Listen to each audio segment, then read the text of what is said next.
Le Africa Energy Outlook, et nous avons le privilège d'avoir un panel exceptionnel à cette occasion, dans la mesure où nous avons des expériences de plusieurs secteurs.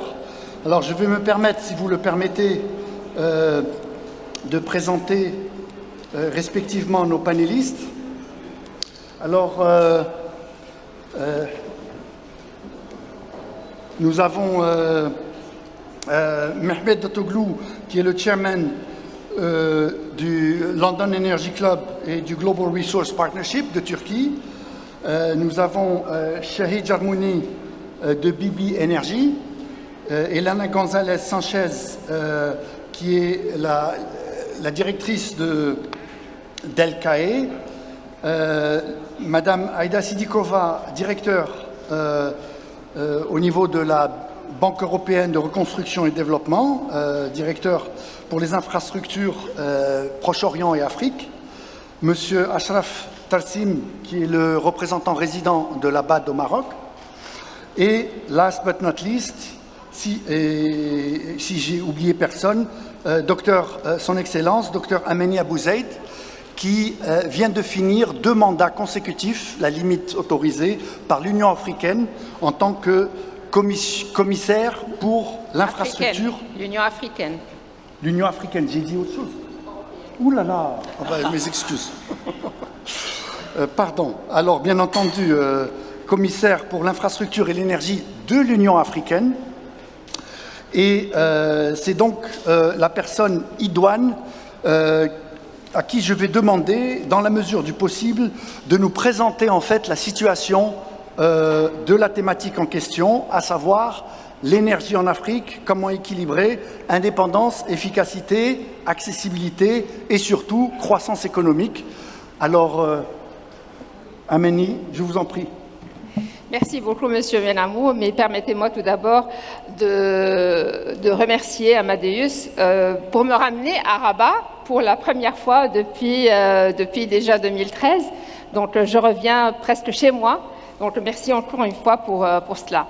En ce qui concerne la thématique qui est extrêmement importante, comme vous le savez bien, l'Afrique, c'est un continent de plus de 50 pays qui est extrêmement riche en termes de ressources et d'énergie, que ce soit des ressources renouvelables ou non renouvelables, aussi très riche par sa population qui est pour la plupart une population jeune. Cependant, l'Afrique souffre d'une pauvreté énergétique extrêmement sévère. Plus que la moitié de notre continent n'a pas d'accès à l'électricité et 90% de notre population n'a pas d'accès au mode de cuisson propre, ce qui nous coûte non seulement des vies de centaines de milliers de personnes, mais aussi ça nous coûte presque 5% de notre PIB qu'on perd. Notre secteur privé est extrêmement freiné par que ce soit le manque d'électricité ou bien les coupures fréquentes. Et en plus de cela, bien sûr, la question de développement socio-économique, ça va sans dire que l'énergie est vraiment le nerf de tout ce qui est développement et de nos vies actuelles. Cependant, l'Afrique ne reste pas les bras croisés.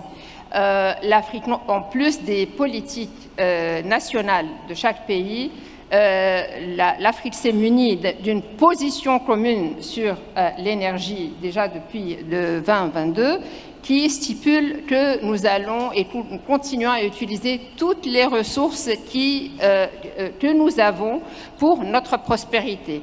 Donc, que ce soit gaz naturel ou bien pétrole, mais surtout le renouvelable et aussi le nucléaire, et accélérer tout cela au profit de nos populations. Pour la question de sécurité énergétique, il est essentiel donc d'intégrer nos marchés, puisque nous restons des marchés quand même fragmentés et petits à moyens. Et c'est pour cela donc qu'à travers l'Union africaine, nous avons lancé un projet énorme qui est donc le marché unique de l'électricité en Afrique qui est en cours de mise en œuvre pour atteindre en 2040 un marché unique d'électricité qui sera le plus grand du monde. Et pour cela, nous avons donc un plan directeur, un plan maître, qui trace, que ce soit au niveau de la génération, mais aussi les infrastructures nécessaires, et aussi qui fait qu'on lie tous les power pools, les centres que nous avons sur l'Afrique ensemble.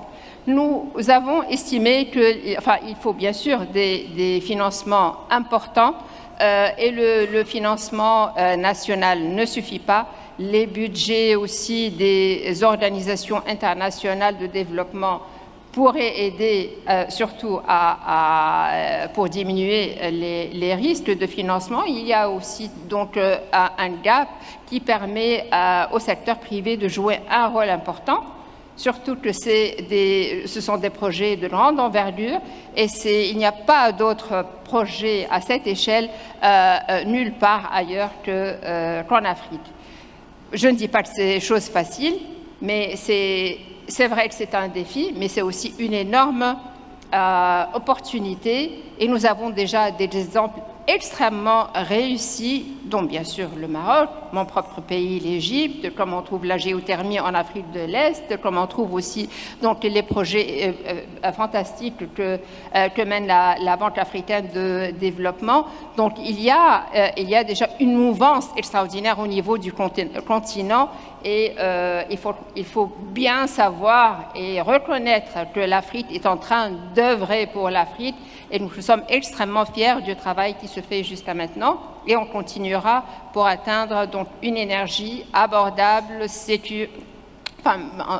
sécurisée et durable pour tous les Africains. Je vous remercie.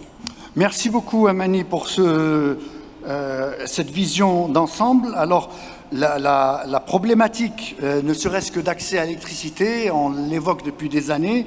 Il y a 57% de la population africaine qui n'a pas d'accès à l'électricité. Et ce qui est encore beaucoup plus préoccupant, c'est que cette proportion monte à 77% de la proportion de la population mondiale qui n'a pas accès à l'électricité se trouve en Afrique. Alors si on compte la croissance démographique, on sait que des 600 millions actuels, plus ou moins, qui n'ont pas accès à l'électricité sur le continent, on risque de se retrouver d'ici une dizaine ou une quinzaine d'années à 800 millions d'habitants sans accès. Je sais que mon pays, le Maroc, avait, à partir de 1995, lancé un programme d'électrification rurale.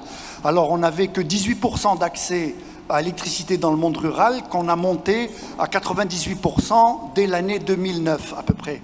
Je sais que ça a demandé un effort financier significatif de à peu près 2 milliards de dollars, et ça a aussi entraîné des pertes dans le réseau, parce que le réseau s'est étendu sur des zones moins efficientes au niveau des transferts. Donc, en fait, ce modèle marocain, si on peut le transposer finalement au niveau continental, comment prendre en charge justement ces limites à la fois financières et d'une certaine manière aussi techniques. C'est la raison pour laquelle je vais demander, si vous le permettez, à Aïda Sidikova au niveau de la BIRD, what experience can you bring forth vis-à-vis sub-Saharan Africa and the electrification programs that the EBRD is funding in the region? Thank you very much, and thank you for inviting me to the panel. This EBRD, just as a sort of an update, is entering into a new fascinating region of 6 countries in the sub-Saharan Africa, and we're building on our already existing presence in North Africa, to some extent Middle East, where Morocco, this country, and Egypt are the sort of the key markets for us. We are hoping to use the lessons learned from these markets and from other countries of operation of EBRD in the sub-Saharan Africa. We know we will be on a very steep learning curve, because the energy sector in the SSA region is quite different to what we're used to see in the EBRD all countries. Of course, yes, absolutely. Energy poverty, you mentioned how 600 million people with no access to electricity, but also very decentralized model. The lacking infrastructure that can bring electrification, and maybe some institutional capacity lacking, but also a really great opportunity. And it's not just about the potential renewable energy resource on the continent, but it's also about the expected growth of Africa, with the growth in population, with the growth in economic activity. Africa can be a locomotive of the global growth and economic growth and development. In terms of economic models, sorry to interrupt, how do you see it unfolding? Yeah. Having a sustained economic model for you to be able to finance? Well, our economic model is based on the fact that we would like finance projects that are bankable, that are premised on cost competitiveness of the prices that are achieved. And that means, in today's world, it's renewables. There's nothing cheaper than wind and solar. It also ties in with the energy independence, energy security. We know that for example, in a country like Egypt, every kilowatt hour of wind and solar will save X number of dollars in gas inputs, for example. So the economic model that we are pursuing is based on sound economic fundamentals. For that to happen, we need an enabling regulatory environment. And this is what we are looking to offer and work with the authorities in the sub-Saharan region that we are entering to. Just maybe a couple of sentences on energy security, because this is a topic of this panel as well. 2/3 of the global population live in countries that are importing fossil fuels. So that creates dependencies, that creates vulnerabilities. Fossil fuel imports are expensive, they're unstable, they drive inflation, they sap the fiscal budget space, they can drive inflation, and they basically, they're just more expensive. So when we talk about electrification, including in countries of sub-Saharan Africa, we really mean electrifying with clean energy sources, building the industrial base around renewables, creating value chains, and basically having no fuel costs once the main capital investment is made. So we see big future for the renewable sector development. We know it's not easy. We come with open eyes. We will be relying on our partners, but we see potential, and it's quite big. Thank you. Thank you. As we brainstorm the topic, we noticed, based sur la base de l'expérience marocaine, on sait que l'électrification rurale a eu aussi une dimension paradoxale, c'est-à-dire que des populations qui n'avaient pas accès à l'électricité étaient plus actives, professionnellement parlant, sur les champs, et l'accès à l'électricité, en fait, a induit un accroissement, qu'on le veuille ou pas, de la pauvreté, parce que il y avait moins de productivité au niveau des activités. Donc, puisqu'on est en train de penser à des modèles fonctionnels par rapport à l'accès à l'électricité et de quelle manière on pourrait mettre en levier les ressources au niveau du continent, j'aimerais demander à Shahid Jarmouni de BB Energy, quels sont les modèles, vous qui avez eu une expérience par exemple avec de grands groupes miniers, quels sont des modèles qui pourraient être développés dans ce cadre-là pour justement utiliser la disponibilité de la ressource et générer une chaîne de valeur locale et bien entendu apporter de l'accès à l'électricité? Merci Monsieur Benhamou. Alors je vais parler en français. Je pense que on est tous d'accord ici que l'électricité, ou en tout cas l'énergie, est à la base du développement économique de toute économie, je dirais, normalement constituée. Alors l'Afrique, on a tendance à en parler comme un ensemble uni. C'est quand même plus de 50 pays et chacun avec ses propres challenges et opportunités et ressources, etc. Il y a les opportunités qu'on voit, qu'on a mises en œuvre, qu'on a appliquées, tournent autour de deux choses. La première, c'est la régionalisation de l'énergie. Donc il y a des hubs, il y a des clusters d'énergie qu'on trouve sur tous les types d'énergie, que ce soit l'énergie fossile, comme les hubs en Afrique de l'Ouest, en Afrique de l'Est par exemple, ou alors l'énergie électrique, il y a des connexions. Ces connexions sont malheureusement sous-dimensionnées par rapport au potentiel de ces pays. Je prends l'exemple, par exemple, du Congo-Brazzaville, qui a énormément de capacité électrique, mais qui est très peu connecté aux pays voisins qui, eux, sont en demande d'électricité.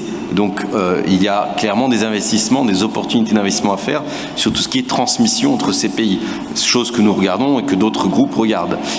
Donc, on peut avoir des pays, typiquement le Congo-Brazzaville, qui est exportateur de pétrole et de gaz, qui peuvent également devenir exportateurs d'électricité, électricité qui peut être soit fossile, soit même hydraulique, vers d'autres pays. Je prends donc l'exemple du Congo-Kinshasa, la République démocratique du Congo, qui a un besoin énorme en électricité pour transformer la valeur de ses ressources naturelles localement et non pas envoyer du minerai ou du concentré de cuivre ou de cobalt et laisser d'autres pays, je dirais, récupérer la valeur ajoutée parce qu'ils ont pas nécessairement de savoir-faire en plus, mais de l'électricité bon marché. Alors, le Congo, la République démocratique du Congo est un exemple intéressant parce que la ressource minière est là, le potentiel hydroélectrique est là également, et je pense que c'est vraiment là où il y a des choses à faire dans beaucoup de pays africains, c'est utiliser à la fois les ressources naturelles et l'énergie pour ajouter de la valeur. La Guinée-Conakry est un autre exemple très intéressant où il y a à la fois le minerai de fer et la bauxite qui sont des richesses naturelles dont est doté ce pays et qui le place parmi l'un des leaders mondiaux en termes de ressources naturelles de bauxite et de minerai de fer. Mais qu'est-ce qu'on en fait ? Historiquement, ça a été envoyé. C'est du minerai où le transport maritime de ce minerai coûte plus cher que le minerai lui-même. Aujourd'hui, des groupes des Émirats, par exemple, comme Mubadala, investissent énormément dans l'intégration en Guinée sur la bauxite pour en faire de l'alumine qui deviendra plus tard de l'aluminium. Comment on fait ça ? On a besoin, encore une fois, d'énergie, d'électricité. Comment on fait ça ? Il faut de l'investissement, il faut de la transmission, il faut de la génération. Alors, ce qui m'intéresse aussi d'un point de vue investisseur, c'est qu'est-ce qu'on peut faire avec les ressources énergétiques africaines, qu'elles soient gazières, pétrolières, hydrauliques, solaires, éoliennes. Il y a tellement de choses à faire. La première réflexion qu'on peut avoir, c'est des pays comme le Maroc, par exemple, sont extrêmement bien positionnés pour exporter cette énergie. Il y a le projet que certains qualifient de pharaonique de X-Links entre les provinces du Sud et le Royaume-Uni. Peut-être pharaonique, mais en tout cas, le canal de Suez était aussi considéré comme pharaonique au moment où on l'a conçu, et aujourd'hui, c'est un point majeur du commerce mondial. Donc je pense qu'il ne faut pas restreindre ses ambitions quand il s'agit de ce genre d'infrastructures qui peuvent transformer les économies des pays et les relations entre pays, entre régions. Absolument. Alors, je rebondis sur justement ces projets régionaux. Je sais par exemple, le PERC du Maroc et les efforts que le Maroc a fait pour étendre son réseau a permis l'émergence d'acteurs industriels qui permettent de monter des projets de ligne. Alors TGCC, je pense, ils font aussi l'interconnexion entre l'Angola et la RDC. Donc c'est un projet de milliards d'euros. Qu'on appelle la boucle de l'amitié, précisément. C'est ça. Donc on voit qu'il y a une expertise intra-africaine qui commence à se mettre en œuvre sur le continent. Et en fait, that leads me to... bien entendu, il y a des grands projets. On parle du Nigeria-Maroc avec les interconnexions gazières et l'accès au gaz à une quinzaine de pays, au passage, avec une sécurité énergétique partagée et un accès à l'électricité amélioré, bien entendu. Là, je voudrais basculer sur un petit peu...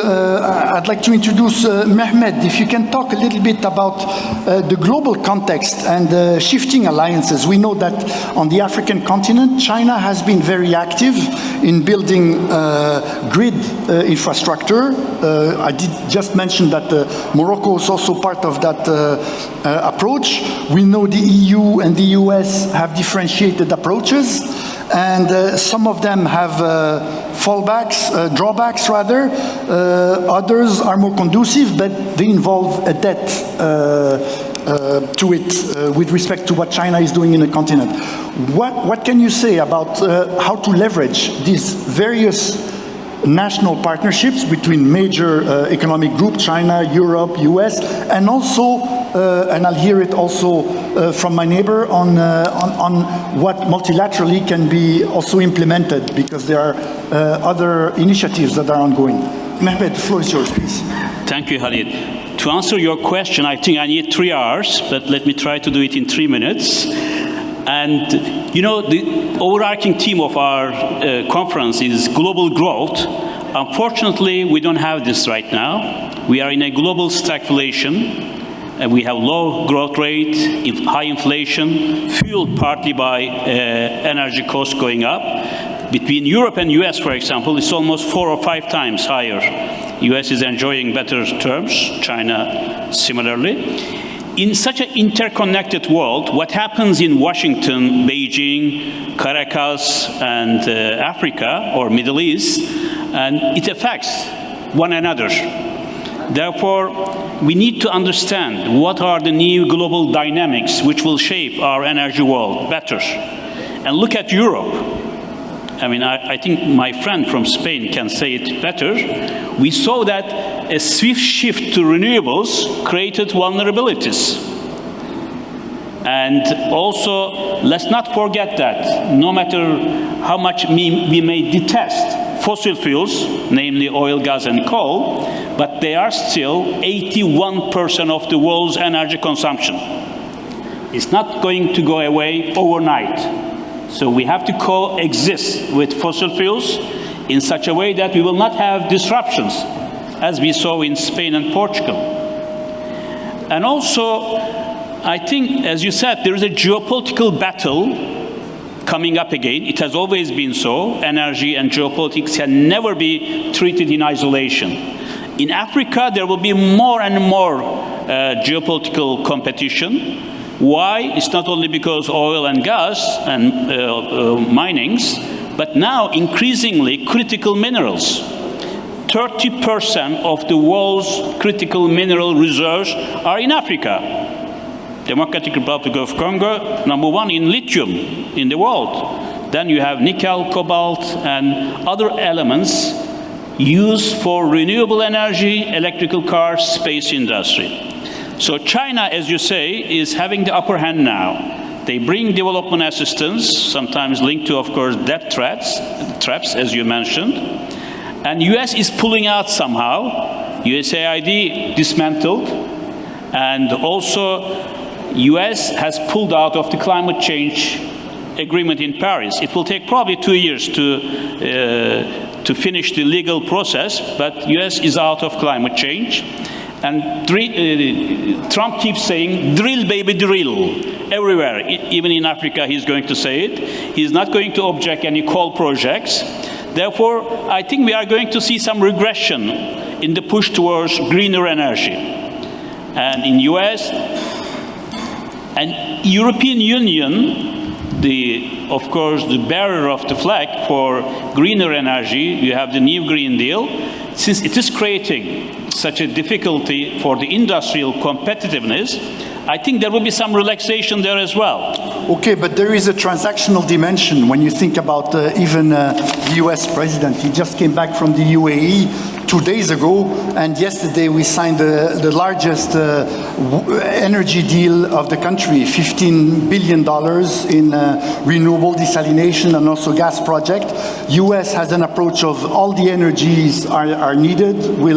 So there is a transactional dimension which can be used, and we've seen it firsthand in Morocco. Things can move faster, a lot faster, with a transactional president than perhaps with other presidents that were more relying on some frameworks that did not really deliver, because we've been waiting. The continent has been waiting for some time for something to happen.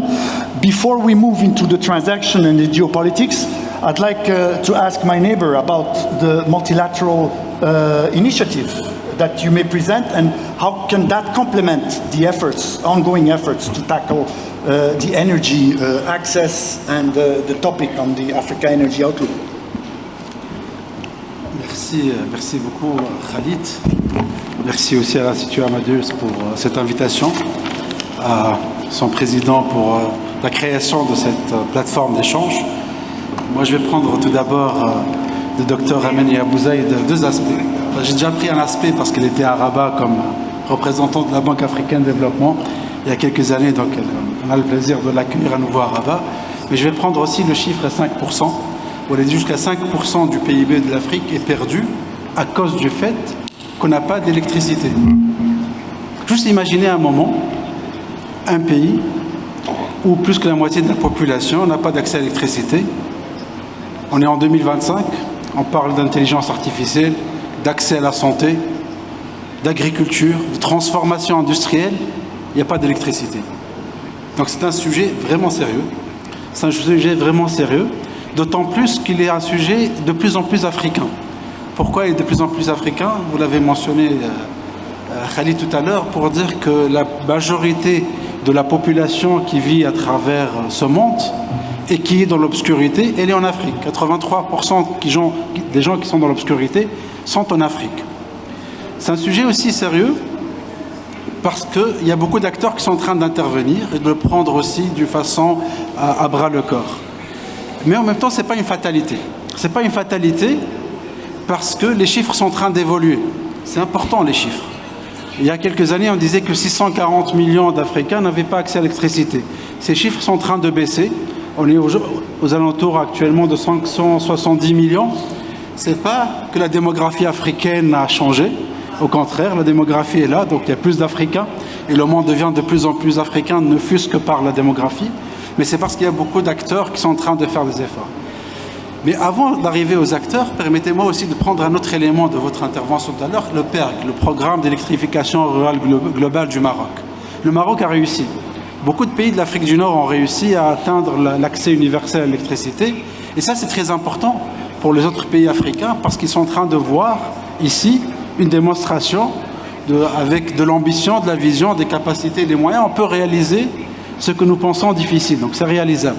Et c'est à partir de ce constat que la Banque africaine de développement, sous l'égide politique de la Commission de l'Union africaine, avec la Banque mondiale, avec le Sustainable Energy for All, avec Rockefeller et récemment avec la Commission de l'Union européenne, ont mis en place une initiative qui va être vraiment transformatrice.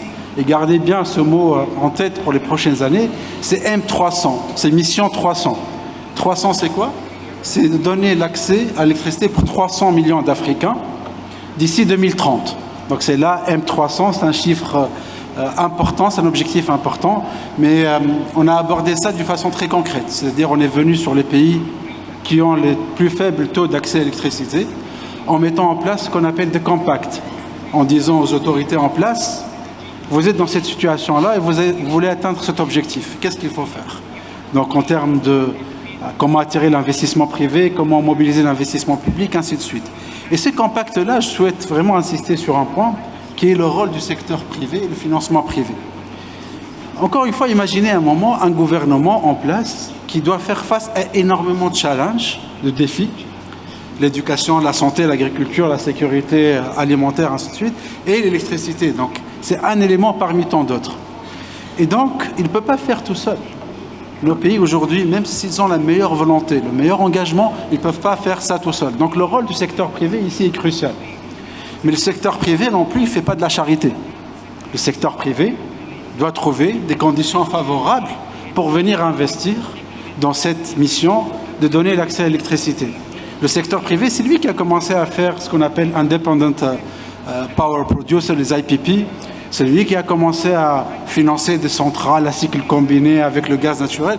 Donc, il a un intérêt, il a un appétit à le faire, mais il faut créer les conditions favorables. Certains parlent de contraintes d'accès pour le secteur privé, le financement du secteur privé. Moi, je parlerai plutôt de défis où on est capable de les lever.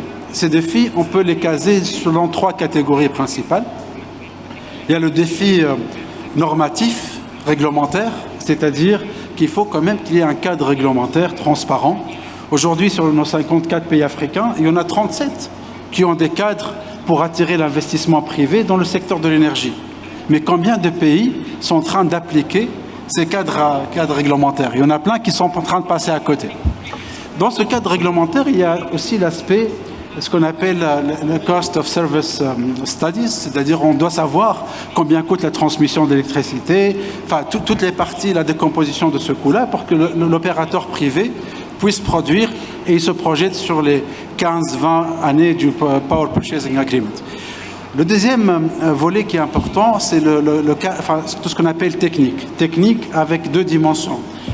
L'aspect réseau, vous l'avez mentionné tout à l'heure, au fur et à mesure qu'on agrandit les réseaux, on a des pertes techniques. Donc si je suis un producteur d'électricité du secteur privé, je dois m'assurer que demain l'énergie que je vais produire, l'électricité que je vais produire, j'ai en face un réseau qui est capable de l'assumer et qu'on ne puisse pas tomber dans des situations de blackout comme on a vu récemment dans des pays qui ne sont pas très loin de notre... J'ai plusieurs interventions Alors je voudrais basculer, si vous le permettez, sur Elena. Elena, obviously you were teased on the situation of the recent blackout in Spain under investigation with a lot of renewables, and I know that your company has been also active in the field of deploying renewable energy solutions also on the continent.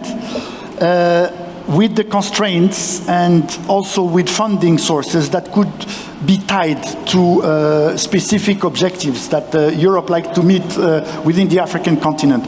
What can you tell us about your experience in the matter? Thank you very much, and a pleasure to be here with you again. Yes, my company, the previous company I was working for, is one of the biggest renewable builders in the world.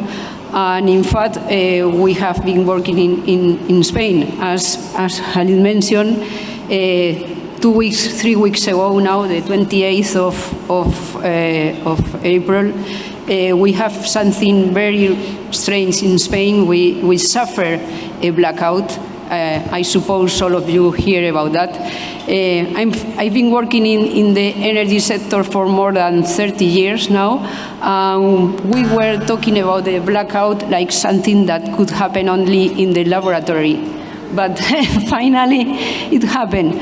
And it was crazy to think that in a country that we were proud of having a very good, very reliable grid, a blackout happened. What was the problem? Well, we don't know what was the problem because there is a commission trying to analyze the origin of this problem. But what we know now is that at that day, we were generating our energy, our electricity, in 70% coming from the renewables, okay, 70%. And the system operator, at that time, they didn't have enough baseline energy at that point. But the bad issue is that we suffered the blackout. The good issue was that the people was really quiet at that time. It was amazing the behavior of the population, even if we didn't have any energy at all. And at that point, we have to say that the big issue here is to have a reliable grid, because I don't know if you know that, but on the 28th, Morocco was importing energy, 500 megawatts hour was importing from Spain at that point. Also, France was importing energy from Spain. At that point, Morocco and France, they cut the connection with Spain and France, and then the blackout didn't come to those countries, only cover Portugal.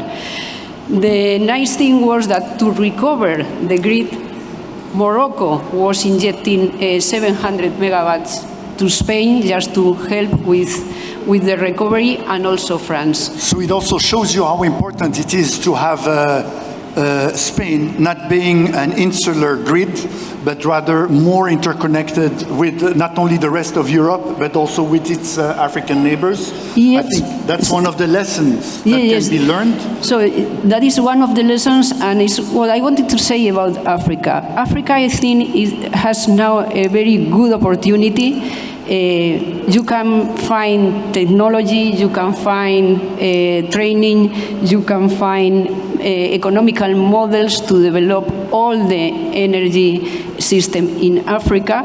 And also you have all the regulation, because if we have something that is amount of regulation is in Europe.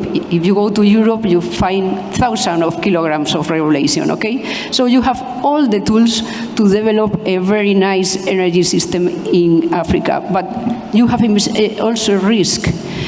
Now we are in a world that we want to have everything just now, in 2 days. And if you want to plan a system, an energy system, you need time. You need a long-term planification, and that is a risk. Thank you. That leads me to our next speaker, Her Excellency Amani. If you had a point to add, but before you add the point, I just would like to ask you, the position that you held in the African Union, how can the African Union accelerate the interconnectivity of the African energy networks? And the other option is also the strategic leverage. What kind of strategic leverage can the EU build to try and tackle its issues? Let me just say, maybe I'll go a little bit in detail. The master plan for Africa has already detailed each and every interconnection, quantified even, the funds needed for each project, the generation that we need to do. So we have a complete and total picture that makes that in 2040, 40% of our energy will come from renewables, and that the whole continent is interconnected. And that is, again, and creating this market, the single African electricity market. And maybe I'll take bits and pieces of what was said as quick comments. I think we should look at what happened in Spain as a good example and not necessarily a bad example. A good example because we all learn. I mean, dependence on renewable energy is good. And no, meaning is that we have to learn how to also master this new technology and make sure that there is base load. I think that was said very clearly. And when it comes to base load, and that's the reason also we are promoting the natural gas and the geothermal energy and other, because they serve as base load.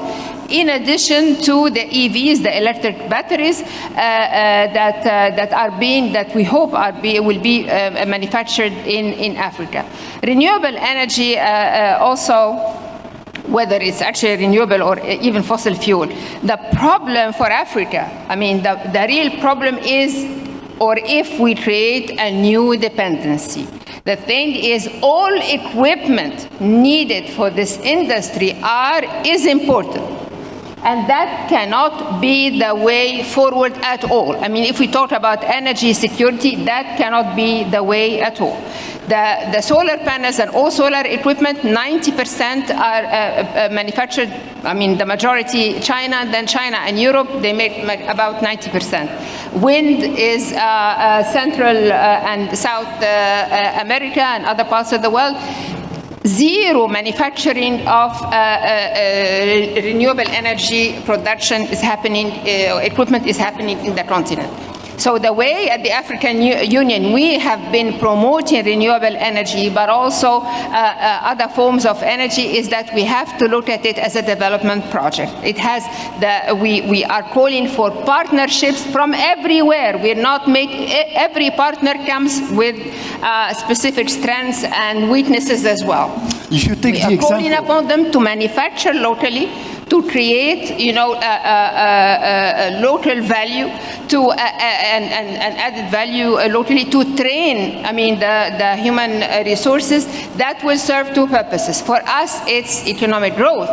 But for the rest of the world, Africa can create, help diversify the supply chain, and it will come 30 to 40% cheaper for the rest of the world. If you take the example, again, of Morocco, I did mention the fact that the electrification program of Morocco led to companies being very active in laying out lines. If you look at, for example, the wind energy program of Morocco, later this month, I spoke with the Chinese ambassador this morning. He's going to unveil a blade factory in Nador, and we're talking about 3,600 jobs. We had Siemens that had 600 jobs, and we have huge amounts of joint ventures in the battery and ecosystems, automobile ecosystem with China. So does this Moroccan model, can it be applied elsewhere in Africa, and how? It is being applied elsewhere. I mean, we're having the same thing, of course, in Egypt and other parts of the continent, but also with all the love that I have for Morocco and my own country, of course. We have to also look at our continent. Many good examples exist in the continent, not just in these two countries. I mean, you spoke about rural development. Rural development since 2009, I mean, evolved a lot thanks to technology, thanks to the nexus, digital energy. Now we have mini-grid and off-grid. That is an excellent examples are happening in Kenya, for instance. So we also can learn from other African countries. Let's not, think that knowledge is only concentrated in 1 or 2 or 3 countries. So we have also to have this humility and see that there are new technologies, there is innovation, and with the AI, especially when it comes to energy efficiency, there's a new world that's opening for us as well. The African Union led the continent on 2 things, and I have been privileged to lead on these 2 things. One, a continent-wide AI strategy that was approved in July last year, and the energy efficiency strategy, in addition to the many other programs that we're having. So let us just look at the matter comprehensively, look at demand, look at supply, and make sure that we marry both and ensure that we take the best out of all partners. And please, let us just not say, oh, this is China, this is Europe, this is US. Everyone comes with a positive and maybe some things to be desired, but it's not. Africa is big enough, really, and the need is so huge for everyone. So how can the African Union build clusters, ecosystems on a regional basis? What kind of tools can be used to precisely do the projects are regional in each and every sector, specifically in energy, whether they are transmission, whether they are, what the African Union does is only the regional aspect. National programs continue as is. And I must say, you spoke about multilateral, I must also value the role of the African Development Bank in that sense. African Development Bank has been the first implementer of regional projects in the continent, promoting regional integration, and especially in transmission. Even the Spain-Morocco has been funded in part by the African Development Bank, in addition to EIB and other partners. So our actors, be they political, African Union, or financier as the African Development Bank, and many other actors, I think we owe them a lot, and we all must greet them in this forum. Thank you. Thank you very much. Elena, please. Let me add some words to what you have been talking about energy efficiency. When you are planning the development of all the energy system in Africa, remember what we did before was focus on generation. If you look at places like in Spain now, we have plenty of renewable generation, but we didn't plan the development of this generation thinking about the demand. So one thing that we have learned is that if you are able to develop from the beginning, from scratch, your system, please balance the generation and the demand and introduce. Now we have digitalization, we have many technologies that allow us to introduce demand response. Because with demand response, you are able to move the consumption of some customers. I know that in Africa, the first point is to have generation, of course, but if you invest in grids and if you do it implementing energy efficiency consumers, then you are able to introduce more supply, more demand with less investment in grids. So grids, you have losses in the grids, but if you have energy efficiency grids and you have any efficiency consumers, you are able to invest in a better ratio. Okay. And one point we forgot to address, and then I'll address the audience if you have any questions, is also what Morocco has done, the nexus approach with electricity, water, agriculture.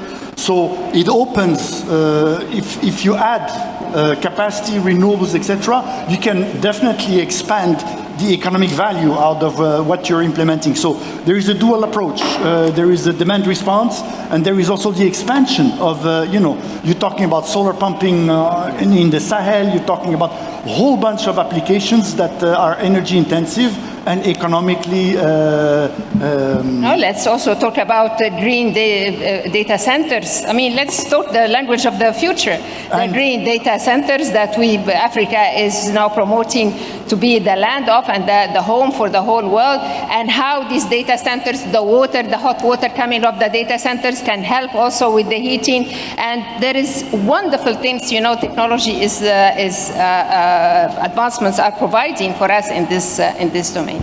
Yes, definitely, and most importantly, and I tried to address this in the beginning with the resource, the rare earth, the processing, and the value-added leverage of huge amounts of one of the world's largest untapped resources that are also energy intensive. Mehmet, would you like to add something? Yes, I want to make a couple of points, if I may, with your permission, Khalid. One is, we are talking about Africa as if it is a monolithical continent. 54 countries in the African Union we know, so each of them have different problems, different resource endowments. Therefore, it's not one size fits all. And the second point I want to make is that we also discussed there is no shortage of resources in this continent, huge resources. Solar, almost 60% of the world's solar potential is in this continent, and wind, hydro, but we shouldn't distinguish between which resources we are going to use. Since Africa contributes only 4% of the world's carbon emissions, I don't think we should worry too much about it here, imposing solutions, blueprints, focusing only on renewables. I think fossil fuels should be used, nuclear should be used, because as you say, it's such a big continent with huge demand requirements. I mean, it's going to triple perhaps by 2050, the demand in Africa.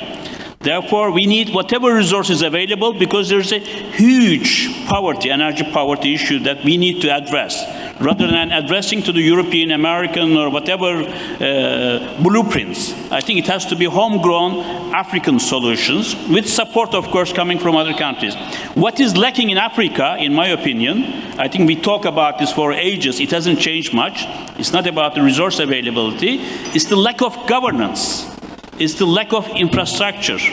It's the lack of finance and lack of visionary leaders and regional integration.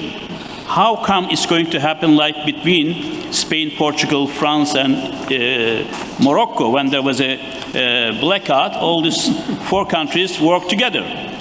Whether in Africa, political problems, border problems will be resolved so that countries can work together. We can have a united, interconnected grid. Definitely. With that, if I may, Mehmet, I'd like to open the floor. Alors, nous avons des questions de l'audience. Si vous voulez bien commencer, on va attendre qu'un micro vous soit apporté. Ça vient. Alors, le premier rang, s'il vous plaît, devant.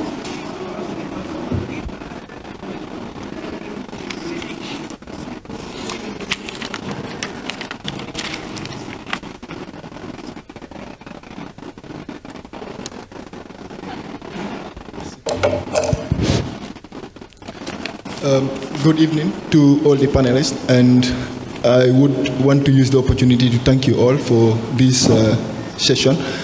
It's so informative, and as a young African, I am really proud to be here this evening. And my question goes to Her Excellency Dr. Abou-Zeid. I believe you are a representative of the African Union, if I'm not mistaken. What plans are you putting in place for Africa to not be left behind when it comes to nuclear energy? Because from your statement, you mentioned that even the And the solar, most of the resources are being imported from China and the other countries, meaning like Africa is being left behind. So what are we putting in place to ensure that the nuclear energy, which is a newcomer into the field, most likely the SMRs, and we see countries who are already established when it comes to other, energy, are already leaving that part and then moving to nuclear. What Africa is putting in place to ensure that we are not left behind? That is my question to you. Thank you. Would you like to address it? Thank you, but let me just clarify many of the misconceptions. And very often it is sad, tragic almost, that the misconception comes from us and from our media, which I hope will also rectify themselves and put the right information forward. Africa is not left behind.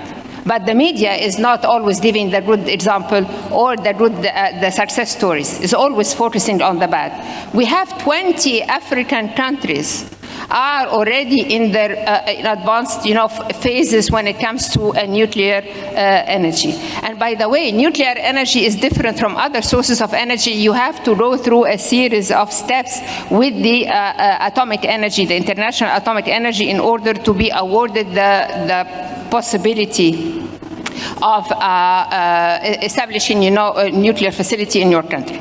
We have 20 countries already that are on this path.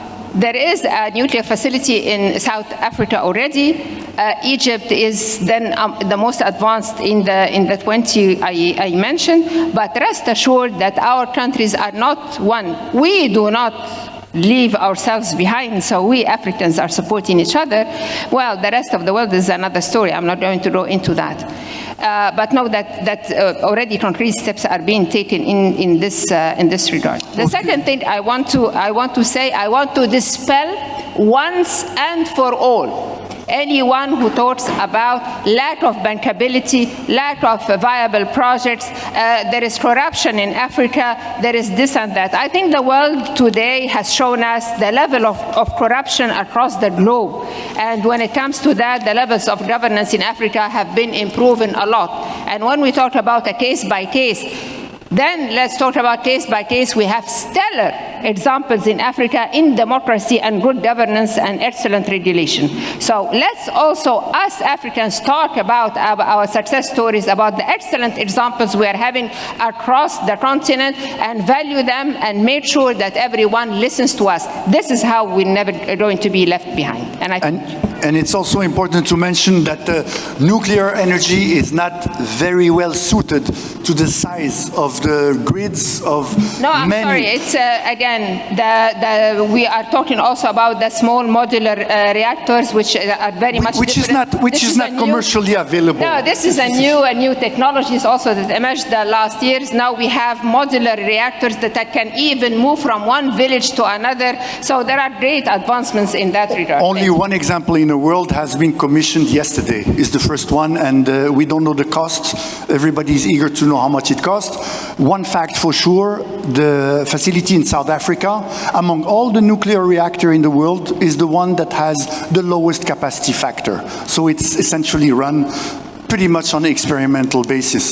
So that's the current experience that we have with nuclear, and we have the largest, by far, renewable energy potential in the world. So there are maybe some other avenues to look at that are much more accessible and where the value can be generated a lot better. Est-ce qu'on a une question au niveau de l'audience? Sinon, oui, un mot là-dessus.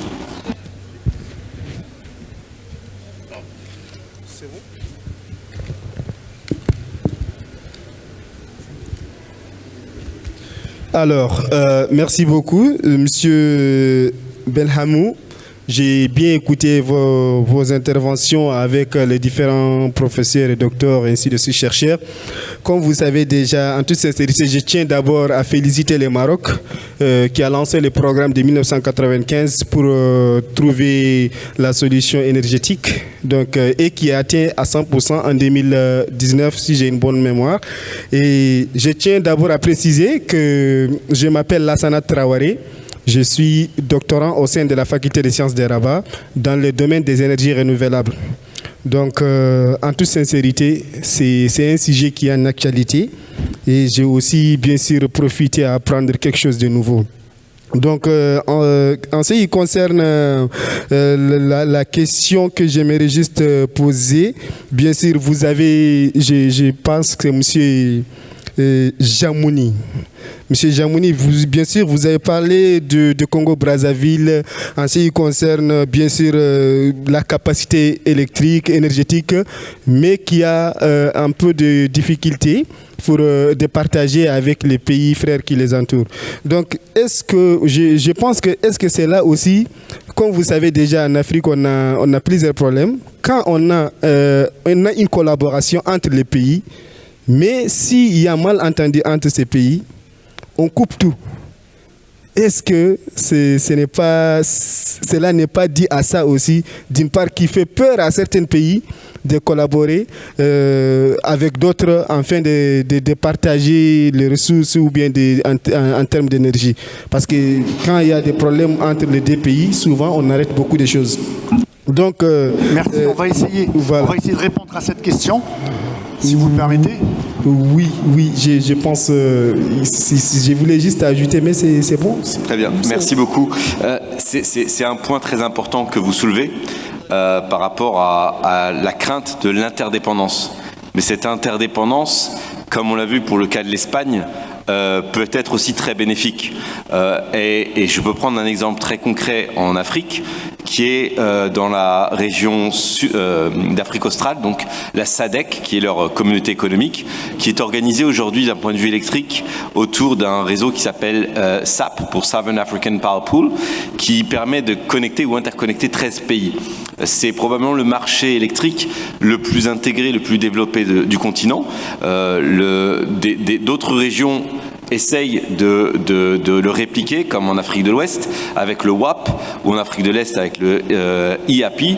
Mais ce qu'on a vu par exemple l'année dernière ou sur les 2 dernières années, c'est des pays qui étaient historiquement net exportateurs sur ce marché SAP, comme la Zambie, grâce à ses capacités hydroélectriques, est devenu rapidement, on l'espère temporairement, importatrice parce que ses capacités hydroélectriques étaient fortement affectées par la sécheresse. Et là, des pays comme le Mozambique, comme l'Afrique du Sud également, ont commencé à soutenir et aider la Zambie en supportant et en exportant de l'électricité sur la Zambie.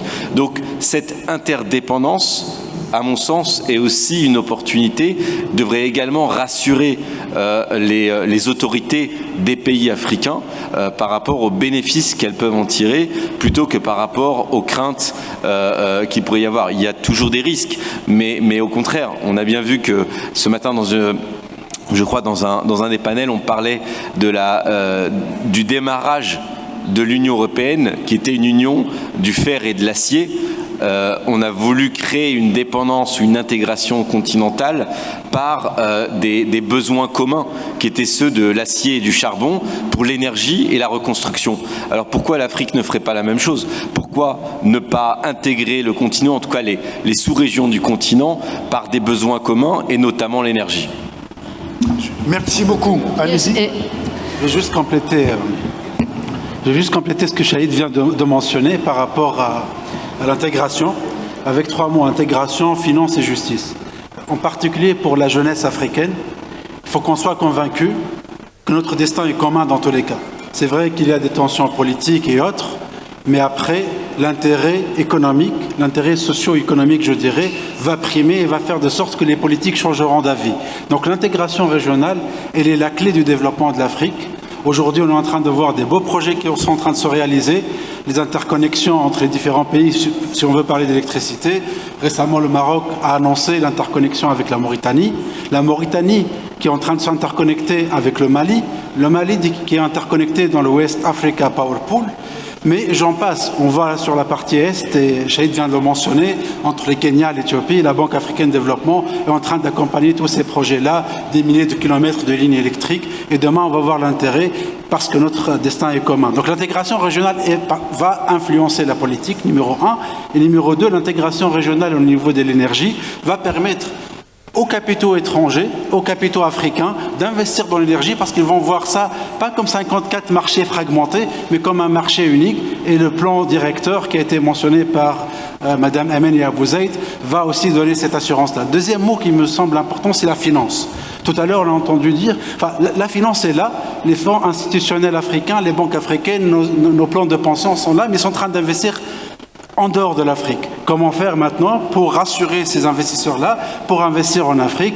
Et donc c'est toute la dynamique qui est en train de se mettre en place pour changer la perception de l'Afrique qui est risquée, de l'Afrique qui fait défaut. Non, l'Afrique ne fait pas de défaut. Il y a une étude comparative qui a montré que le continent africain, c'est le continent qui fait le moins de défauts par rapport à ses engagements financiers que l'Amérique latine et que l'Europe de l'Est. Donc ça, il faut aussi changer la perception, et la perception est en train de changer parce qu'encore une fois, le monde va devenir africain. Dernier mot, c'est la justice. Tout à l'heure, Mehmet a dit qu'il y a 4% des émissions de CO2 dans cette planète émanent de l'Afrique. C'est vrai, mais c'est l'Afrique qui en subit le plus cet impact du changement climatique, près de 50 milliards de pertes. C'est l'Afrique qui en a subi le plus alors qu'elle a contribué le moins. Donc aujourd'hui, on parle de transition énergétique juste parce que pour nous, d'abord, il faut faire le développement socio-économique tout en décarbonant l'économie. On ne peut pas fermer les yeux en disant il y a des pays qui ont le gaz naturel mais qui n'ont pas l'électricité. Ils ne peuvent pas utiliser le gaz naturel parce qu'ils doivent attendre le rayon du soleil ou le coup de vent pour faire des énergies renouvelables. Oui, mais il faut d'abord faire les cycles combinés, le gaz, donner l'accès à l'énergie. D'où l'importance de ce grand projet Afrique-Atlantique qui va transporter le gaz à travers plus qu'une dizaine de pays africains et donner le gaz pour que ces pays-là puissent sortir de l'obscurité vers la lumière. Merci. Et permettre aussi pas mal d'autres synergies à voir le jour. Avec ces mots optimistes, je vous remercie pour votre attention.